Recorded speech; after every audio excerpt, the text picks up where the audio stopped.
Oh, good afternoon, Facebook. I'm just going to take you through some of the main ratings updates after the weekend of action, which was obviously centred around Newbury's Super Saturday. It didn't disappoint in terms of being pretty super. We had the return of Altior, who proved his well-being when winning the game Spirit in really good style from Politolog. We have him rated 175p. He didn't improve on that on Saturday, but he definitely showed that he's right up there and back to his best. So heading into the champion chase, he's almost certainly the one to beat. He's odds on. But we have got Duvan reportedly entered at the weekend. So that will be very interesting to see if the pair of those are managed to make it to Cheltenham. That would obviously be brilliant.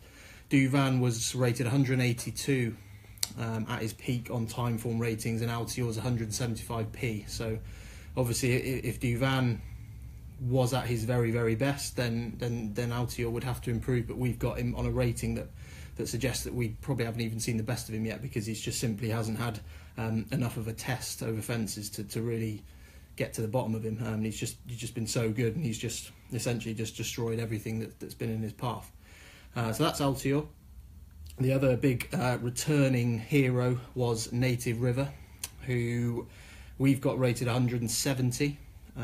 He shaped as if he retained all of his ability after an 11-month break. He was coming back, having been saved for the Gold Cup as his main target this time around. Obviously, last year they aimed him at the Hennessy, and then he continued to run, finished third in the Gold Cup. Finished a good third in the Gold Cup, but this time he's had a more targeted campaign. He'd be bang there really on ratings in the Gold Cup. Might Bite is 172 plus rated over fences with Timeform, and Native River's 170. So it wouldn't take much improvement from Native River to give Might Bite a real race. He's around 6-1. Might Bite is about 7-2, 3-1. So an interesting race, and obviously he's proved his well-being in a race where throughout the season, the main contenders have basically just fallen by the wayside every weekend, near enough. So that's Native River, 170 for him. One of the biggest improvers on the card at Newbury was obviously Kalashnikov, who won the Betfair Hurdle in really good style. It looked a very, very competitive race on paper beforehand. Looked as good as any festival handicap would do, and to win that by nearly 5 lengths, he's clearly a horse heading in the right direction, and it was pretty impressive. I mean, one thing to just note about that is that a lot of the horses, although it was a very competitive race going into it, a lot of the horses in that race probably didn't handle conditions all that well. It was very, very well run. It was a really strong pace. I think Jenkins was up there throughout, forcing it, and they went mad basically on heavy ground. So a lot of the horses in there probably just didn't turn up. But at the same time, you've got to respect Kalashnikov to come out and win that as a novice so early in his career. And he's now around, I think, 7-1, 8-1 for the Supreme. Obviously, Get a Bird is the favourite for that race. 150p we rate Get a Bird, and 148 we've got Kalashnikov on. So it puts them in the same sort of ballpark. Obviously, Get a Bird probably open to a bit more improvement, but they're both still improving and up-and-coming horses, as you'd expect for a Supreme candidate. So it'll be interesting between those two. I'm looking forward to that. And obviously, Amy Murphy, the trainer of Kalashnikov, feels that he will be a better horse on better ground. So that is another interesting point to note. The bumper on the card at Newbury, the listed bumper, has got a really, really strong roll of honour.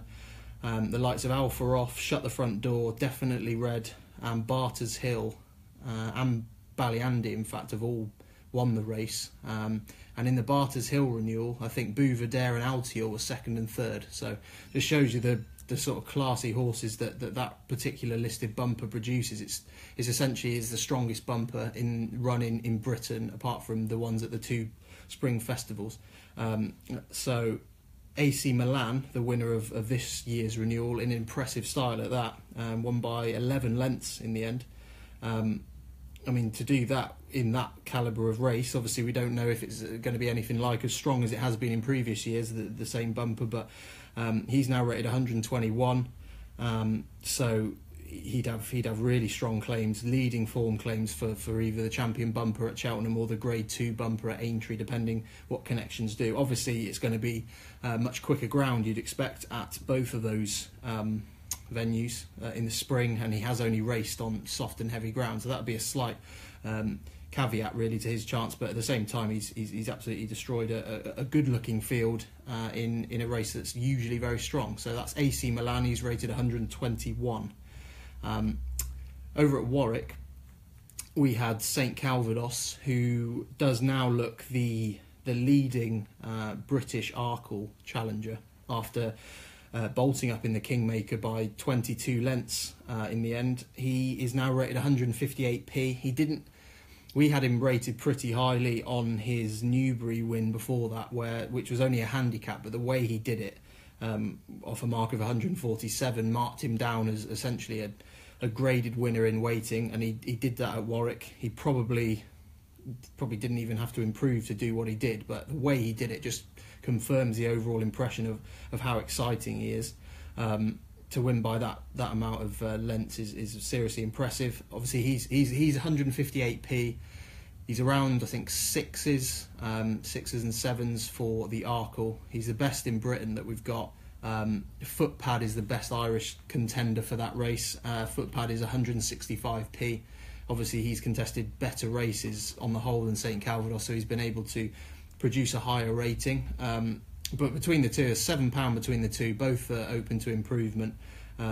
So it's going to be really interesting in the Arkle. I think I definitely wouldn't write off Saint Calvados because he looks very, very exciting.